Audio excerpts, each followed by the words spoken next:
Welcome back to the My Mythical Meta Deck Doctor series, where we examine a deck submitted by a patron or a YouTube community member, and we offer feedback. This is a service that we provide for them.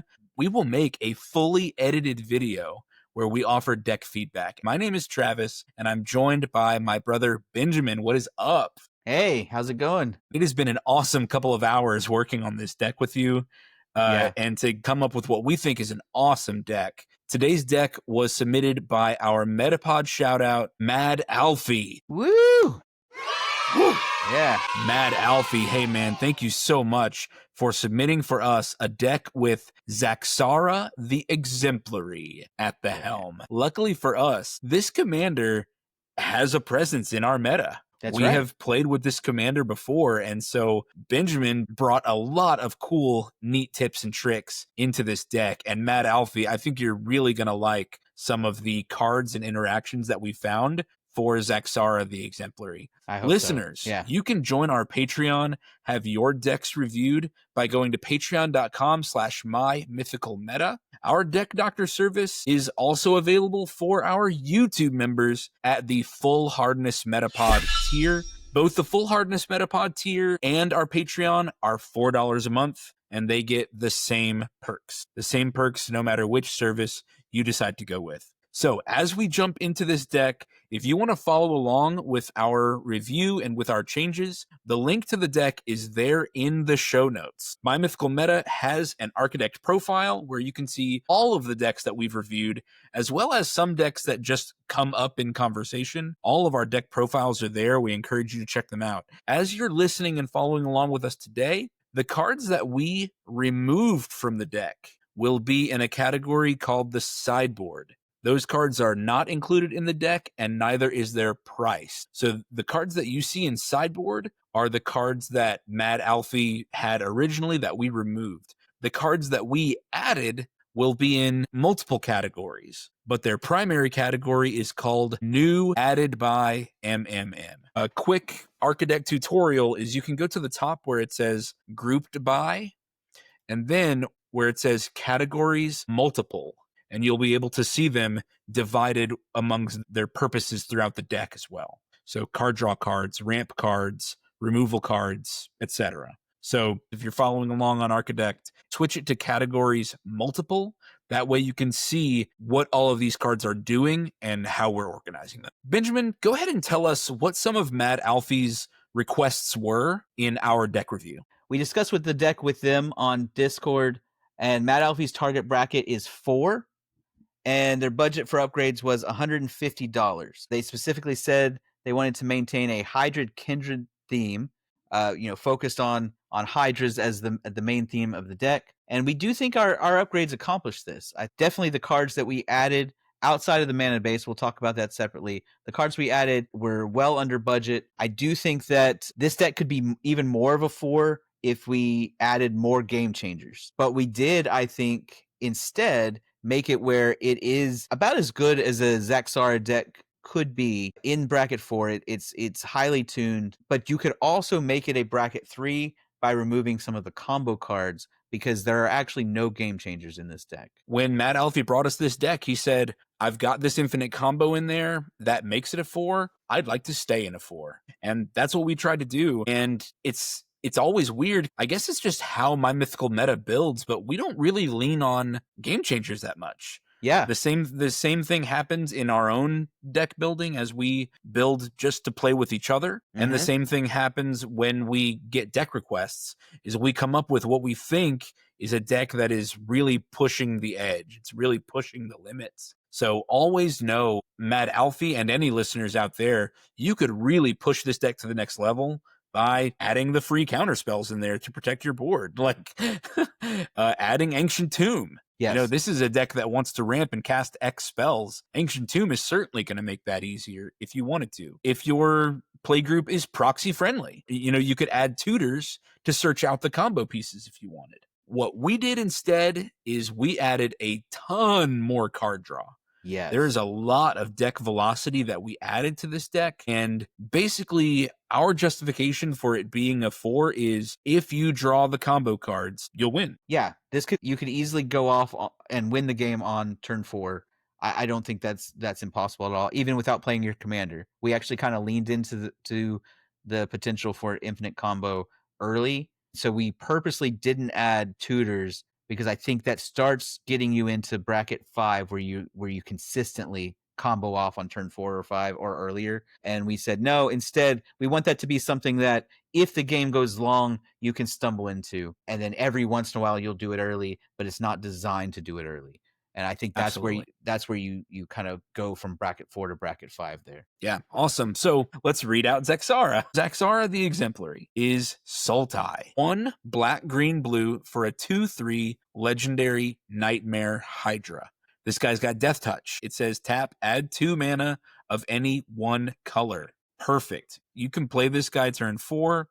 Next turn, play a land, and you're at 7. Yes. Like, you are really pushing far past the mid game where everything you cast after Zaxara is out is a bomb. Yes. So very, very good. And then this last ability is really what we built the entire deck around. Whenever you cast a spell with X in its mana cost, create a 0/0 green Hydra creature token. Then put X +1/+1 counters on it. So Zaxara the Exemplary says, if you cast a spell with X in its mana cost, I'm going to give you a free body to go with it. Wow. That creates so much freedom in this deck. And it's weird because the creature count is actually kind of low. We found a bunch of instants and sorceries with X in there because we're going to have bodies on the board anyway. Yeah. We get to have these beefy bodies on the board without taking up any card slots in the deck. So Zaxara has a really amazing ability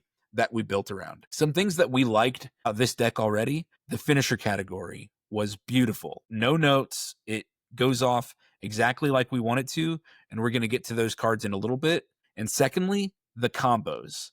And here are the cards that give this deck infinite mana. They work with the commander, and we also added some more. Those cards are called Pemin's Aura and Freed from the Real. And these cards basically do the same thing. They have the ability to pay blue to untap the enchanted creature. That's the ability that matters. So either of these with Zaxara goes infinite. You get infinite mana with that because you can tap Zaxara for 2 blue, spend 1 of those blue to untap Zaxara, do it again. Yeah. And just keep going.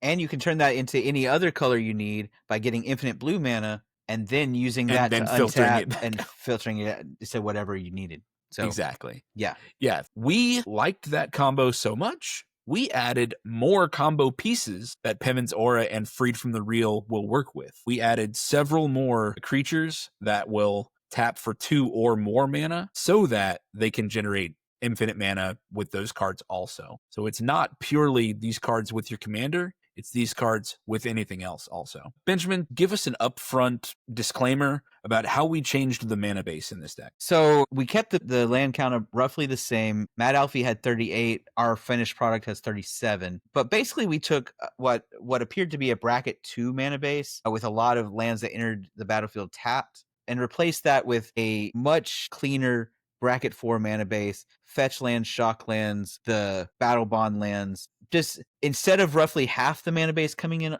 tapped, only 2 or 3 lands will come in tapped now. So that's up to you if you want to take the time to upgrade your mana base or spend that money or proxy, however you want to do that. But I thought that especially in a ramp deck that is trying to hit X spells on curve and make sure that you get Zaxara out quickly, you don't want to be hampered by, you draw your 4th land and it's not one that you can use to play Zaxara on turn 4. That's just one of the most frustrating feelings. And at bracket 4, where people are playing untapped lands or lands that they can reliably play, you're going to fall behind. The deck that we posted has a bracket 4 mana base. Even with that, we kept the overall cost of the deck low. But when we talk about our upgrades and the cost, we are not including that mana base change. You can run this deck with your old mana base. Your old mana base got your color fixing just fine. I didn't think you had a problem with that at all. And so the only difference really is changing from the old tapped lands to the new untapped lands. Yeah. Yeah. I mean, a mana base that comes in tapped is going to put you a whole turn behind. So that's just something you need to consider. Some other general changes we made to the deck. The original deck had what we had classified as 8 removal spells. We have upped that to 13. The original deck had 13 existing ramp, which we think is on the right track. We want to cast big X spells. We have upped that to 15. The original deck had 7 existing card draw spells. We upped that to how many, Benjamin? 17. We upped that by 10. Now, a lot of times people will hear these changes and say, how do you do it? Where do you find the card slots? And it's all about what our friend Derek on the pod is always saying. You've got to find cards that are doing 2 things. And remember that with your commander in this deck, every card is also making a big beefy body on the board. That's right. We were able to remove a lot of creature card slots because we don't need to devote that piece of cardboard to making a body, okay, to just having that meat. So a lot of those card slots have been replaced with these essential categories. Yeah, I think Matt Alfie's deck had 17 or 18 X spells that would trigger Zaxara, and I think we took it to 28.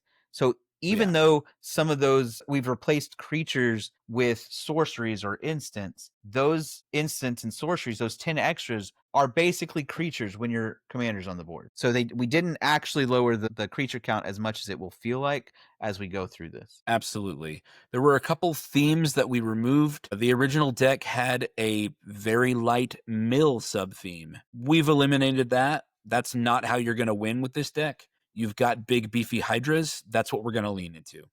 Yes. There were a few cards that were all about doubling power and toughness. We thought that your creatures are going to be big enough anyway. They're going to be big enough. Your X spells are all going to be creating a big body anyway, that people aren't really going to be competing with you on that level. You're going to be winning that contest every time, in our opinion. And if the you're last not, one, the removal spells will take care of that. Exactly. And then there were a few cards in there devoted to recursion. Again, we shifted away from recursion and switched to draw. If a card is gone, we want you to just draw to the next good card. Yeah. There are no essential cards in this deck, right? Except maybe the combo pieces, but the truth is you're going to play the combo piece and win anyway. Because you can go off at instant speed with your combo pieces. In my opinion, the most important card in this deck is the commander. And as long as you've played enough ramp, getting the commander back should be fine. Yes. I don't think you'd have a problem with that. All right, let's talk about the ramp category. This is a green Sultai big mana cost deck. You got to have ramp in it. There's no conversation to be had here. Some cards that we already loved, especially a card that combos with Penman's Aura and Freed from the Real, Selvala, Heart of the Wilds. Yes. You had this card in there already. 1 green for a 2/3 elf scout. And it's got card draw on it. Whenever another creature enters the battlefield, its controller may draw a card if its power is greater than each other creature's power. Like I mentioned, we think you are winning the power contest in this deck with your Hydra tokens. And then you can pay green to tap Selvala, add X mana in any combination of colors where X is the greatest power among creatures you control. Pay green, tap, add mana of whatever colors you want, spend one of those blue in Freed from the Real to untap Selvala, and do it again.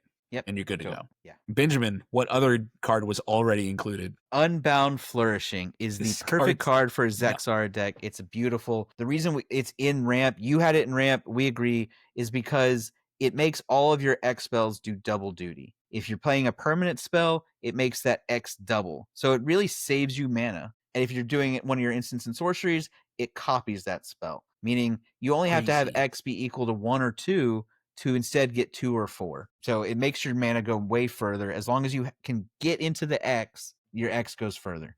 It's perfect. Yeah, love it. So there were several cards we removed in this category. There were some ramp cards that were already high mana cost. They were already costing 5 or 6. We got rid of some of those, and we brought in a lot more 2 or 3 mana cost ramp spells because we want to play them on turn 2, get Zaxara out on turn 3. That's right. That is the goal of the ramp in this deck. Once Zaxara is out, Zaxara is ramp.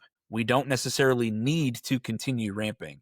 Now, some of the ramp we've included is going to combo with Pimen's Aura. Benjamin, take it away. I'm going to start with one of my favorite cards, Bloom Tinder. Awesome. Bloom Tinder is a 2-mana 1/1 elf. Tap for each color of mana among permanents you control. So if you have your commander out, Bloom Tinder is going to tap for 3. A 2-mana elf that taps for 3 is amazing. The thing is, you don't have to have your commander. If you play Bloom Tinder, you have a green permanent at least. So it's going to tap for green. If you play anything else, if you play a Pimen's Aura on Bloom Tinder, now you have blue and green. Bloom Tinder will tap for blue and green. You pay the blue to untap. You have infinite green mana with Bloom Tinder. Yep. So there you go. Yeah, awesome. The one I'm going to talk about is Kami of Whispered Hopes. Oh, good. This is 2 and a green for a 1/1 spirit. First, it has some +1/+1 counter synergy that we like. If one or more +1/+1 counters would be put on a permanent you control, that many +1/+1 counters are put on that permanent instead. But then it also taps for mana. You can tap, add X mana of any one color, where X is Kami of Whispered Hope's power. You have several cards that can put +1/+1 counters on creatures that don't get it by themselves. Kami of Whispered Hopes, it will very likely be tapping for 2 or 3 and can pull the same combo shenanigans that Bloom Tender can. And Benjamin, do this last combo piece we added. Okay. The last combo piece we added was Incubation Druid. Very similar to Bloom Tinder in that it comes down and taps for 1 mana of any color. Well, it taps for 1 mana that a land you control could produce. So it's important to have a good mana base if you're going to use Incubation Druid. But if it has a +1/+1 counter on it, then instead you add 3 mana of that type instead. And it does have a way to give itself that extra counter. It has Adapt 3. So if you pay 5 mana, it's suddenly a 3/5. And it can tap for 3 mana. But there's easier ways to put +1/+1 counters on it, so you don't have to pay the adapt, and it will still tap for 3 that way. Exactly. So just like Bloom Tender, a 2-mana elf that taps for 3, that is the kind of rate that we're looking for. Exactly. Do the like I last said, one we added plenty, but we especially wanted to mention this one more. This rules word that you should be looking for when you're building this deck: modified. All of your hydras are modified. So we added Kodama of the West Tree. 2 and a green for a 3/3 spirit.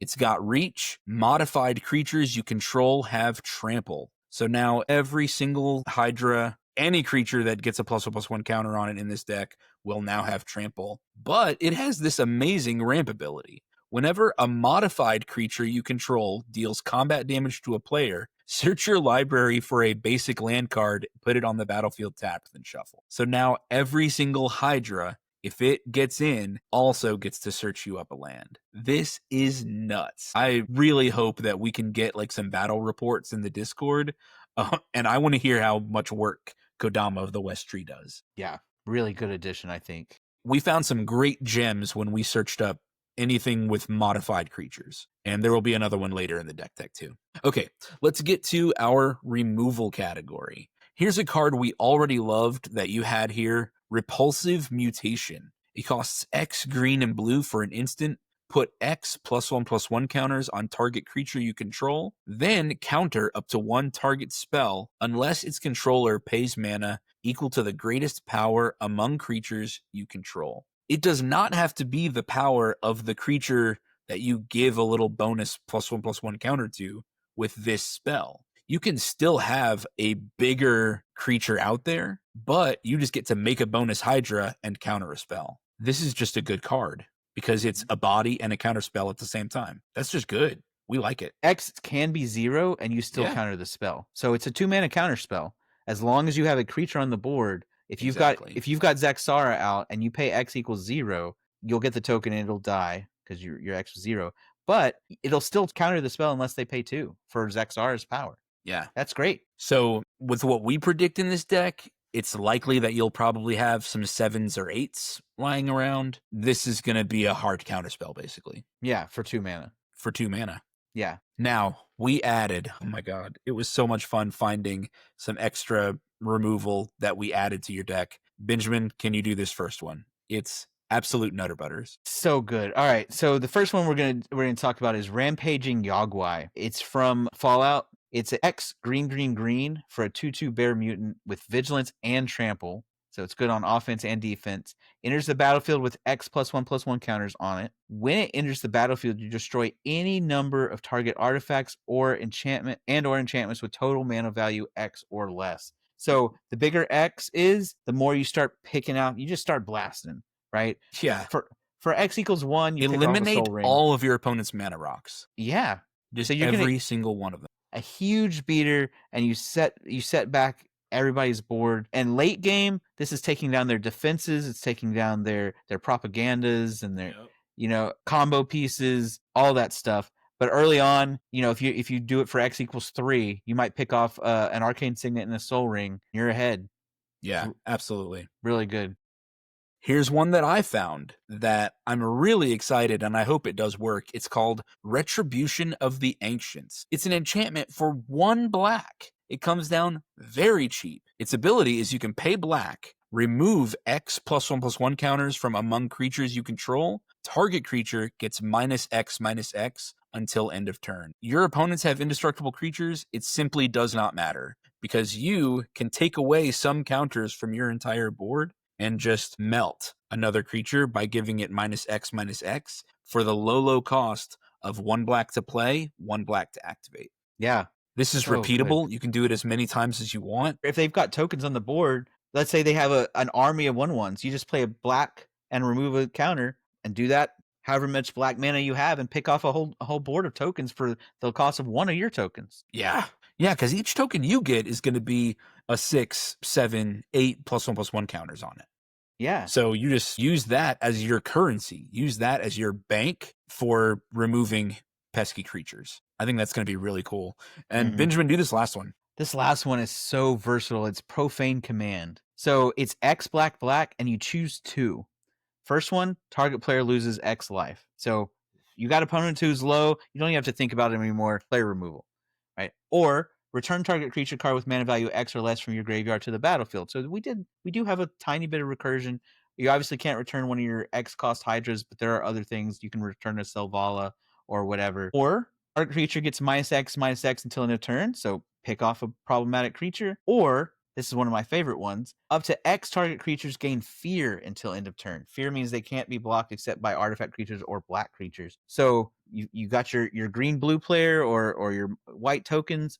You give 4 or 5 of your large Hydra tokens fear, and then you get in through their big wall of defenses. So versatile. So we put it here in our removal category because of the target creature gets -X/-X, but it's actually doing a lot of work. You can remove player and creature. Yeah, so awesome. I mean, Benjamin, you mentioned this, and when we pulled the card up, you can target player loses X life, 1 player down. You can give your target creatures fear, swing in unblocked, 2 players gone. Yeah, with a card like this.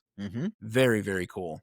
Let's move into card draw. A card that you already had that we loved, Finale of Revelation, which was X blue for a sorcery, draw X cards. Finale of Revelation in particular has a bonus effect if X is 10 or more. It says you shuffle your graveyard into your library, draw that many cards, untap a bunch of lands, no max hand size. Amazing. The world's your oyster. But it was a card like this that we said, this deck needs more of it, needs a lot more of it. So we added probably a good 5 or 6 more cards like this, if not more, that say blue something or black something and X. Draw cards, draw that many cards. So every turn cycle, you're probably going to be doing something like this. Play a big creature with half your mana, get a Hydra token, and then wait for interaction, wait to see if anybody messes with you, remove, or if nothing's worth removing, a card like this at instant speed. We have several. I'm not going to go over all of them because it would take, and they all do the same thing. Take 30 minutes. They all do the same thing. But wait till the end step right before you. An instant speed X draw spell. Get some burst draw in there, plus a token. You're doing that every turn. Yeah. And you're just going to plow through your deck this way.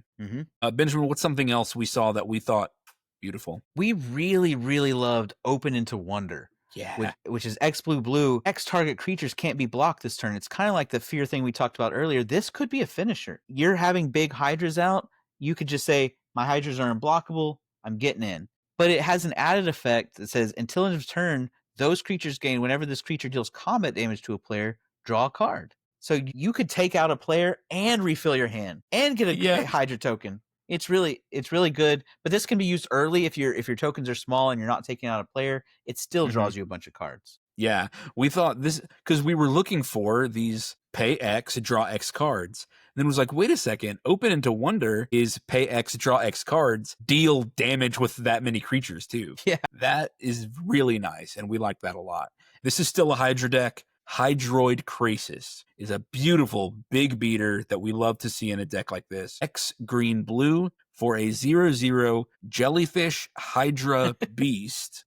Yeah. Ravnica's a crazy place. When you cast this spell, you gain half X life, draw half X cards, round down each time. And it enters with X +1/+1 counters and flying and trample. Yeah, we hard love to to block. see it. Yep. Yeah, hard to block. Okay, here's an important card we removed, and we wanted to mention this for all of our listeners. Benjamin, what's up? What was the rules interaction we found? Yeah, so cards like Garruk's Uprising, that's the card we removed. We had looked at putting in like Elemental Bond and other cards that say when a creature with power 3 or greater, 4 or greater enters the battlefield, draw a card or gain life or whatever effect. We had considered those very heavily. But what Zaxara actually says is that you put the 0/0 token into play, so it enters as a 0/0, then you put the counters on it. Then it's no longer 0/0 when state-based actions are checked. It's fine. But these cards, like Garruk's Uprising, never actually see a 4-power creature enter.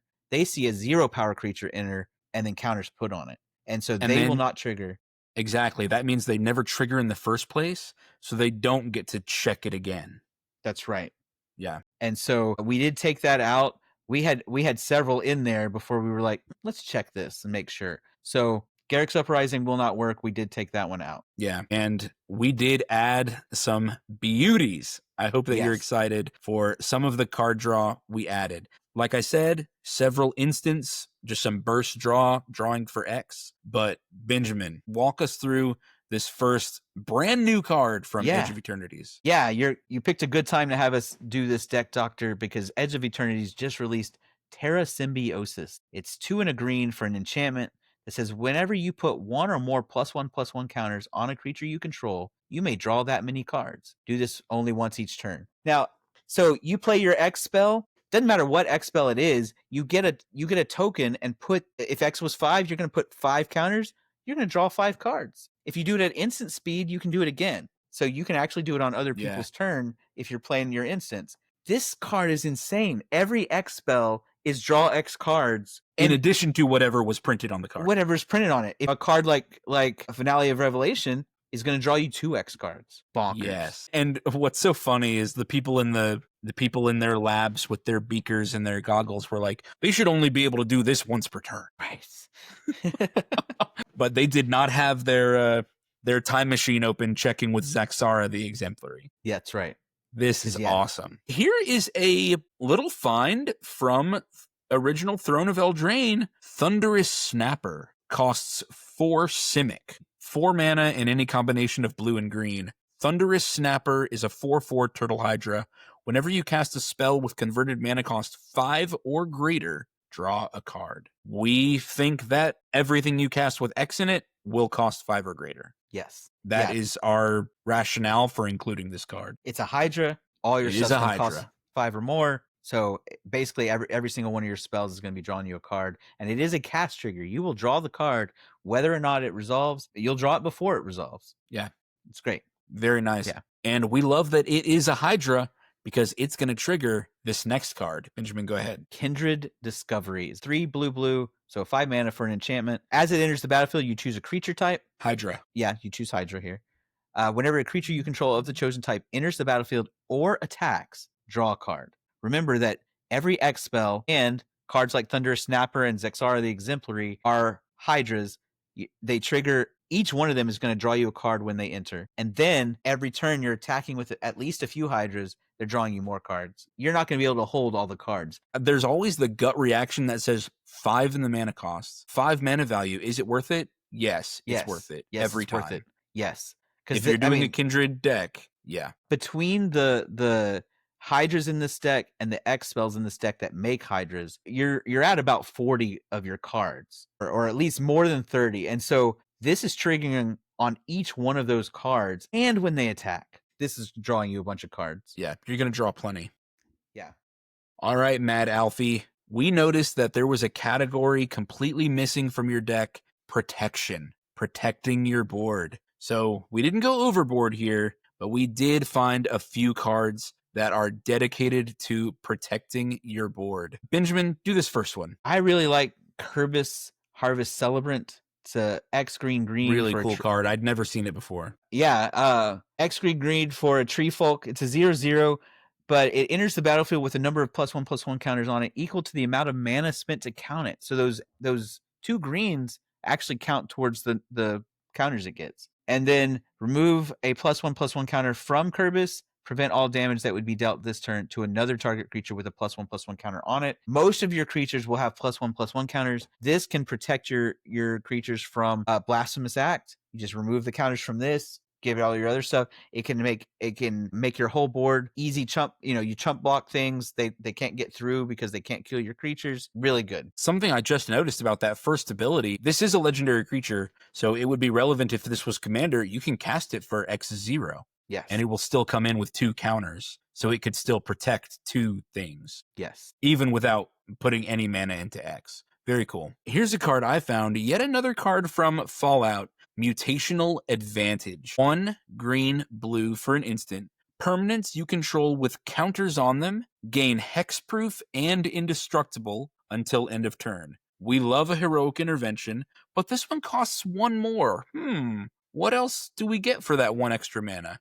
Well, you prevent all damage that would be dealt to those permanents this turn, and you proliferate. Yes. All of that for 1 mana. We love to see it. We didn't go overboard in the proliferation, but as you saw, we've got a couple cards that are using those counters like currency. Things we can pay those +1/+1 counters for to get a bonus effect. So having a few proliferate effects throughout the deck is really, really nice. This is actually how we're going to finish off the deck tech, is how are we going to go big and how are we going to finish the game? We've already mentioned that just about every turn you're going to be getting a big Hydra token, but here's a card that really goes overboard. I don't think anybody's going to be able to top you in terms of power here with this card. Doubling Season. Like, explain this interaction. It's absolute nutter butters. So Zaxara says, right, whenever you cast a spell with X in its cost, you create a Hydra token and then put X counters on it. So what Doubling Season does is it says if an effect would create 1 or more tokens, you create twice that many instead. Well, Zaxara's effect is creating a token, so instead you're getting 2 tokens. And Zaxara's effect will put counters on both of them. Well, Doubling Season's second ability says if an effect would put 1 or more counters on a permanent you control, it puts twice that many counters. So now, if you cast something for X equals 3, you would normally be getting a 3/3. Instead, you're getting 2 6/6s. It's just, it's really bonkers. Oh, so good. I mean, you paid 3 mana or 3X plus whatever pips were in the card. Okay, so you got that effect plus an extra 12 power on the board. Yes. You got 4 times as much beef as the mana you put into it. That's right. Yeah, if you have something that costs like X green and you pay 5 for it, for that 5 mana you're getting 12 power and whatever, probably 3 cards or something like that. It is absolutely insane. So it's not news that Doubling Season is good, but the interaction with Zaxara is really good. Yes. So we were very glad to see that you already had this card in the deck. That means it doesn't count against our budget for upgrade. Yeah, because we would have had to put it in there. Yeah, we would have had to add that in. And here are the finishers, the top end, how you want to end the game if for some reason your trampling Hydras can't get in. I love Exsanguinate. Mm-hmm. I will be an Exsanguinate stan for the rest of my life, because I can't tell you how many games I've just like looked around the table and just said, I'm just going to go for it.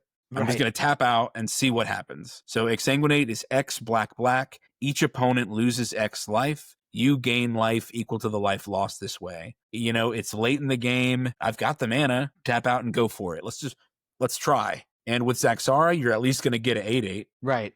And the nice thing is, so Exsanguinate's good when you're ahead because it closes the game. It's also good when you're behind. You're sitting there at 3 life going, there's no Yep. way I make it back around the table. You pump, like you said, if you pump 8 mana into Exsanguinate, you're going to gain 18 life. Yeah. Just Yes, you 6, gain life 6. equal to the life lost. Yeah, not X. Not so you got X. 3 opponents, you get 3x life. Yeah. So Very good for stabilizing when you're behind. Great for closing out the game when you're ahead. Good card. Benjamin, what's the most common alternative to Exsanguinate? The most common alternative, The better alternative.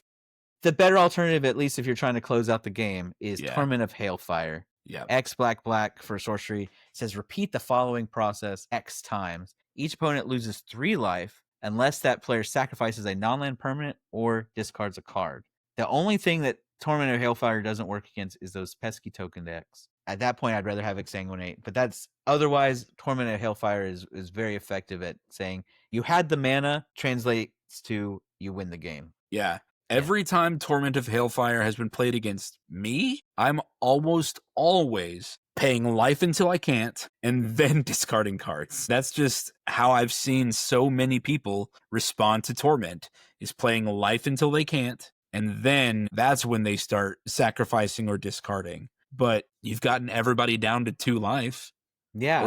Or at least down to like sub 10 usually. Yes. Everybody's before under 10 they life. start. Yeah.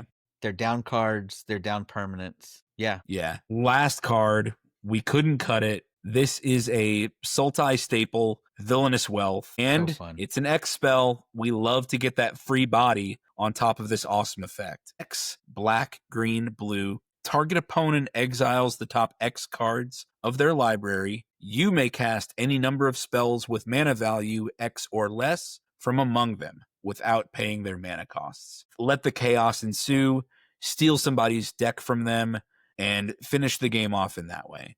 That's right. Yeah. Target the Eldrazi player. Target the person playing the big mana stompy deck. There you go. Get all their big stompers and finish the game that way. Yeah, we love it. Man, this deck was so much fun to review and to build. I really hope, Matt Alfie, that you like some of the changes we made. If you've got any questions, come to us in the Discord, and we're happy to explain any of the choices that we made. There's lots of decks that could be made with this. Yes. And like we said at the beginning, you could go deeper into Hydras, but we felt that you're kind of wasting the card slots on bodies when Zaxara is already giving you those bodies. He's giving you enough meat on the board where you can use those card slots, the actual physical cardboard, to be drawing cards, to be ramping, to be removing, to managing the rest of the board. We had a funny moment where we were looking through the deck and Benjamin goes, it's kind of like we built a control deck. I mean, it's a very aggressive control deck. If a control deck where every control spell that you play also gets you an aggressive board state. Now, we didn't actually go much lower. I think Matt Alfie had 15 Hydras in his deck, and we have 13 Hydras in ours. It's very close in the number. So we actually kind of got more aggressive because we had so many more X spells that are getting you those Hydra tokens. I think it'll still feel like Hydras. You're going to have a board full of Hydras. You're going to love it. Thank you so much, Matt Alfie, of course, for being a patron.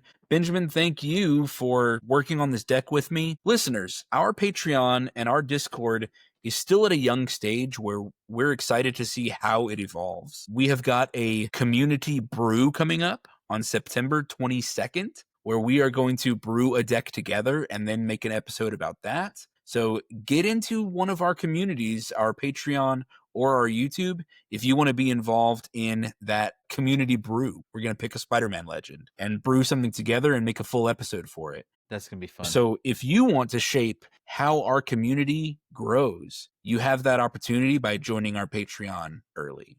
We're so lucky to have right now our small community that we hope continues to grow and shape what we want My Mythical Meta to be for us and to be for all of you. We are really fortunate to be able to facilitate a great community so far. It is. They're very friendly. I love it.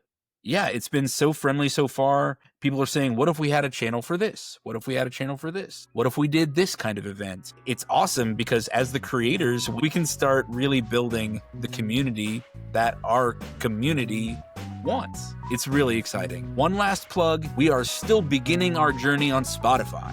So please, if you have found us anywhere else, find us on Spotify, help us get to 2K followers on Spotify, and don't forget that you can find our merch, My Mythical Meta merch, t-shirts, hoodies, mugs, beanie caps, all kinds of merch with that sweet, sweet My Mythical Meta logo on it. Thank you so much for listening, and Benjamin, thank you for being my great friend. Adios. Bye. This episode was sponsored by Eldorado Gaming. Use the promo code META for 10% off your order. Please like, comment, subscribe, and share. This episode was edited by me, Travis Konishek, and our intro and outro music is by Tyler Heath of the Oh Hellos.